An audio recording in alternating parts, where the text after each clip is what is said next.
पुनर्जन्म, रीबर्थ, क्या आप पुनर्जन्म में विश्वास रखते हैं? अगर पुनर्जन्म होता है तो क्यों होता है? और पुनर्जन्म के पीछे किसकी मर्जी होती है? क्या कोई भगवान के ऐसे कारण हैं कि जिसकी वजह से पुनर्जन्म होता है? नमस्कार दोस्तों, आज निष्ठा ध्वनि की इस खास पेशकश क्यों में मैं सुमित शर्मा आप सबका स्वागत करता हूं। और आज हम बात करने वाले हैं इसी संदर्भ में कि पुनर्जन्म के पीछे असलियत क्या है, पुनर्जन्म क्यों होता है। तो शुरू करते हैं आज का वीडियो। तो जैसे कि हिंदू धर्म में एक मान्यता है कि आत्मा अजर अमर है और ये एक चोला छोड़कर दूसरे चोले को धारण करती है। और आत्मा के बारे में भगवान श्री कृष्ण भगवत गीता के अंदर भी कहते हैं, नैनम छिंदन्ति शस्त्राणि नैनम दहति पावकः न चैनम क्लेदन यापो न शोष्यति मारुतः। अर्थात आत्मा एक ऐसी चीज़ है जिसे ना तो कोई शस्त्र काट सकता है और न ही अग्नि उसे जला सकती है, न ही पानी उसे भिगो सकता है और ना ही वायु उसे सुखा सकती है। तो इसी संदर्भ में भगवान श्री कृष्ण आगे ये कहते हैं कि आत्मा अजर अमर है।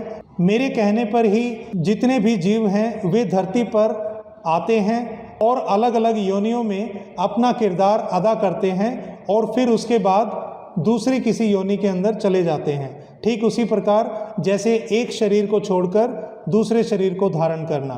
तो ये तो हुई हिंदू धर्म की मान्यता। और इसके साथ साथ पुनर्जन्म के बारे में सभी धर्मों की एक मिश्रित राय है। कुछ धर्म पुनर्जन्म को पुख्ता बताते हैं कि हाँ पुनर्जन्म होता है, तो कुछ धर्म पुनर्जन्म के ऊपर एक बड़ा सवालिया निशान भी लगाते हैं कि नहीं, पुनर्जन्म जैसी कोई चीज़ नहीं होती। तो सबसे पहले अगर हम हिंदू धर्म को ही लें तो हिंदू धर्म में महाभारत के अंदर ही कम से कम 3 या 4 ऐसे संदर्भ हैं जहाँ पर पुनर्जन्म की बात की गई है। सबसे पहला उदाहरण है राजा शंतनु का। राजा शंतनु जो पिछले जन्म में राजा महाभिग के नाम से जाने जाते थे और वे महाराज इंद्र के परम मित्र थे। और इन दोनों के बीच में मित्रता इतनी प्रगाढ़ थी कि जब भी देवराज इंद्र के वहाँ कोई समारोह का आयोजन होता था तो उसके अंदर वे उन्हें अवश्य बुलाते थे। एक बार ऐसा हुआ कि जब ब्रह्मा जी अपने साथ गंगा माता को लेकर वहाँ पधारे और उस स्थान पर गंगा माँ और राजा महाभिग जब वे दोनों आपस में एक दूसरे से मिले तो वे एक दूसरे को देखते रह गए और इस दौरान उन्होंने अपने आसपास जितने लोग हैं उन लोगों को भी अनदेखा कर दिया। तो इस पर भगवान ब्रह्मा ने उन्हें श्राप दिया कि आप दोनों धरती पर जाएं। और उसके बाद वे राजा महाभिग धरती पर हस्तिनापुर के राजा शंतनु के रूप में विख्यात हुए। और दूसरी कथा है जिसमें भीष्म पितामह पिछले जन्म में दरअसल एक वसु थे। तो वसु जो 33 तरह के देवी देवता हिंदू धर्म में पूजे जाते हैं उनमें 8 वसु भी आते हैं। उन 8 वसुओं ने एक बार गौ की चोरी का जघन्य अपराध किया था जिसके ऊपर उन्हें श्रापवश धरती पर आना पड़ा। लेकिन उसमें से जो 7 वसु थे उन्होंने तो गंगा माता के हाथों मुक्ति पा ली, लेकिन जो 8वें वसु सभी वसुओं के सबसे बड़े भ्राता थे, इसीलिए उनका अपराध का मूल्यांकन भी ज़्यादा था तो उन्हें धरती पर अधिक समय के लिए रहना पड़ा। वे थे देवव्रत अर्थात गंगापुत्र भीष्म। और जो तीसरी जो काफ़ी रोचक कथा है वो है अम्बा की। भीष्म पितामह काशीराज की तीनों पुत्रियां अम्बा, अंबिका और अम्बालिका, इन तीनों को जबरन अपने साथ बिठाकर ले आए ताकि विचित्र वीर्य के साथ उनकी विवाह कर सकें। लेकिन बाद में जब अम्बा ने उस विवाह के लिए मना कर दिया और उसने भीष्म पितामह से अब अपना पाणी ग्रहण करवाने की मांग की, लेकिन भीष्म पितामह क्योंकि वचन दे चुके थे आजीवन ब्रह्मचर्य का, तो इसीलिए उन्होंने उन्हें मना कर दिया। तब अम्बा ने जन्म पर जन्म लिए केवल इसी बदले की भावना से कि वे एक ऐसा जन्म आएगा जब भीष्म की मृत्यु का कारण बनेंगे। तो आपने देखा इन तीनों के अंदर पुनर्जन्म की पुष्टि होती है कि हाँ पुनर्जन्म होता है। अब अगर हम ईसाई समुदाय की बात करें तो ईसाई समुदाय काफ़ी समय तक पुनर्जन्म को नहीं मानता था। वे कहते थे कि जैसे ही मनुष्य के शरीर की मृत्यु हो जाती है और वह नीचे कॉफिन में चला जाता है, उसके बाद वह कभी दोबारा वापस नहीं आता। लेकिन कुछ ऐसे उदाहरण हुए कि जो उसमें ईसाई धर्म को भी उन्होंने काफ़ी हद तक दायरे पर लाकर रख दिया। तो सबसे बड़ा उदाहरण था अमेरिका के कोलोराडो के अंदर पैदा हुई एक लड़की जो कि महज 5 साल की थी और वह बताती थी कि मेरे एक पति हैं और वे फलाना शहर में रहते हैं। और जब वहाँ पर पुष्टि की गई तो वहाँ पाया गया कि हाँ, यहाँ पर अभी 5 वर्ष पूर्व एक महिला की मौत हुई थी और उनके पति का नाम भी वही था जो वह 5 साल की लड़की बताती थी। तो इस पर ईसाई समुदाय के लोगों ने भी विश्वास करना शुरू किया कि हाँ, पुनर्जन्म होता है। और इसके बाद पुष्टि हुई एक और उदाहरण के रूप में, जहाँ पर एक 5 साल का लड़का वो ये बताता था कि मेरी 3 बेटियां हैं और वह सपने के अंदर ही उन तीनों बेटियों के नाम चिल्लाने लगता था। और यह घटना थी तुर्की के इस्तांबुल शहर की। और वो बताता था कि मैं इस्तांबुल का वासी नहीं हूँ, और वह अपना निवास अवादा बताता था। और एक दिन उस 5 साल के बच्चे ने देखा कि एक आइसक्रीम बेचने वाला जिसका नाम है अब्दुल, तो उसने उसे आवाज़ दी और कहा कि अरे अब्दुल, तुमने आइसक्रीम बेचनी कब से शुरू की? तुम तो पहले सब्जी बेचा करते थे। तो इस पर वह आइसक्रीम वाला काफ़ी विस्मित दृष्टि से उसे देखने लगा और उसने कहा कि तुम तो अभी इतने वर्ष के भी नहीं हो, तुम्हें कैसे पता कि मैं काफ़ी समय पहले फल फ्रूट की रेहड़ी लगाया करता था? तब उसने बताया कि मैं तो तुम्हारा दोस्त आबिद ही हूँ, और कैसे रमज़ान ने मुझे एक अस्तबल में ले जाकर कुल्हाड़ी से मार दिया था।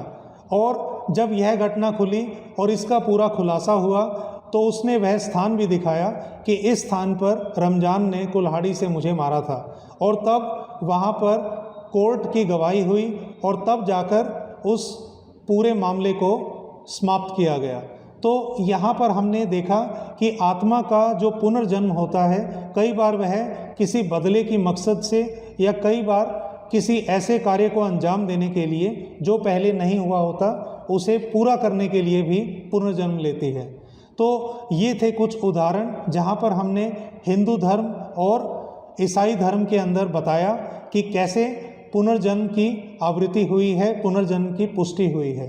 अब इसके बाद एक और श्लोक है जहाँ पर भगवान श्री कृष्ण कहते हैं कि आत्मा पुनर्जन्म क्यों लेती है। तो वह श्लोक है, वासांसी जीर्वाणी यथा विहाय नवानी गृह्णाति नरोपराणी तथा शरीराणी विहाय जीर्णा नयन्यानि संयाति नवानि देहि। अर्थात आत्मा केवल एक शरीर को छोड़कर दूसरे शरीर के अंदर आती है और उसके बाद वह अपने पिछले जन्म के अंदर जो कुछ भी हुआ होता है उसे भूल जाती है और यह उसका बिल्कुल नवीन जीवन होता है। लेकिन कई ऐसे कारण होते हैं जहाँ पर आत्मा किसी खास प्रयोजन के साथ दोबारा जन्म लेती है। तो वे 8 ऐसे कारण हैं जिसकी वजह से आत्मा दोबारा धरती पर आती है। सबसे पहला है भगवान की मर्जी से। तो कई ऐसी पुण्य आत्माएं होती हैं जो कि धरती पर भगवान की इच्छा से जन्म लेती हैं। कई बार भगवान खुद अवतार लेते हैं किसी खास मकसद से। जैसा कि गीता में भगवान श्री कृष्ण कहते हैं, यदा यदा हि धर्मस्य ग्लानिर्भवति भारत अभ्युत्थानम अधर्मस्य तदात्मानं सृजाम्यहम्। अर्थात जब जब धर्म की हानि होती है तब तब मैं जन्म लेता हूँ। तो यहाँ भगवान श्री कृष्ण बोलते हैं कि जब जब धरती पर पाप बढ़ने लगता है तब भगवान विष्णु स्वयं धरती पर किसी न किसी अवतार के रूप में अवतरित होते हैं और उस अवतार की सिद्धि के लिए वे कई दिव्य आत्माओं को भी पुनर्जन्म का मौका देते हैं।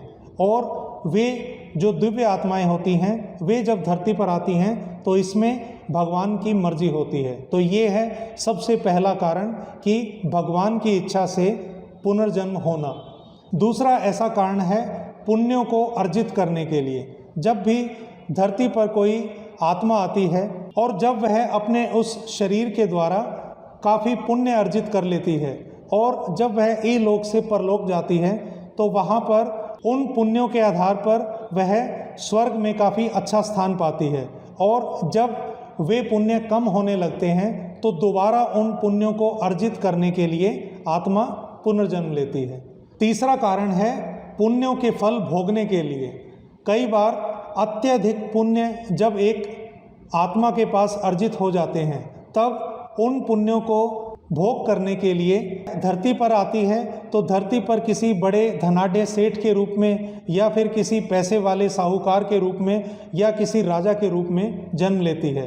वहाँ उसका कार्य होता है अपने जितने भी उसने पुण्य इकट्ठे किए हुए हैं वह धरती पर उनका अब भोग करने के लिए आई है। और चौथा कारण है अपने पाप भोगने के लिए। कई बार एक मनुष्य अपने इस शरीर से इतने अधिक पाप कर लेता है कि जब वह इलोक से परलोक में जाता है और नरक के द्वार भी खटखटाने के बाद भी उसके अंदर इतने पाप होते हैं कि उसे दोबारा पाप भोगने के लिए धरती पर आना पड़ता है और या फिर बड़ा ही निकृष्ट और गरीबी से भरा हुआ जीवन व्यतीत करता है। तो यह असल में वह अपने पापों का भोग कर रहा होता है जो उसने पिछले जन्म में किए हुए होते हैं। पांचवा मुख्य कारण है बदला लेने के लिए। जैसा कि हमने थोड़ी देर पहले एक उदाहरण लिया था अम्बा का। अम्बा के मन में एक बदला लेने की भावना थी, वो थी भीष्म पितामह से कि जब तक मैं भीष्म की मृत्यु का कारण नहीं बन जाऊंगी तब तक मैं चैन की सांस नहीं लूँगी, चाहे इसके लिए मुझे जन्म पर जन्म लेने पड़े। और वह जन्म पर जन्म लेती रही और अंततः वह शिखंडिनी के रूप में जन्मी और एक दिन के लिए शिखंडी बनी और वह भीष्म पितामह की मृत्यु का कारण बनी। तो ये था बदला लेने के लिए भी आत्मा धरती पर अवतरित होती है। अब ये तो हुआ बदला लेने के लिए, लेकिन बदला किससे? तो छठा कारण है बदला चुकाने के लिए। आपने हो सकता है एक जन्म में किसी का वध किया, अगले जन्म में वह किसी और रूप में आएगा और वह आपका वध करेगा। तो जरिया दोनों हैं, एक वध करेगा और एक वध करवाएगा। तो ये था छठा कारण कि बदला चुकाने के लिए। इसका एक सीधा सा उदाहरण जो आध्यात्म में भी आता है कि भगवान श्री राम ने बाली का वध किया, लेकिन छुप कर उन्होंने बाली को मारा। तो अगले जन्म में वही बाली जरा नाम का एक भील बना और उसने भगवान श्री कृष्ण के ऊपर तीर चलाया और उनकी इस लोक से वापसी का कारण बना।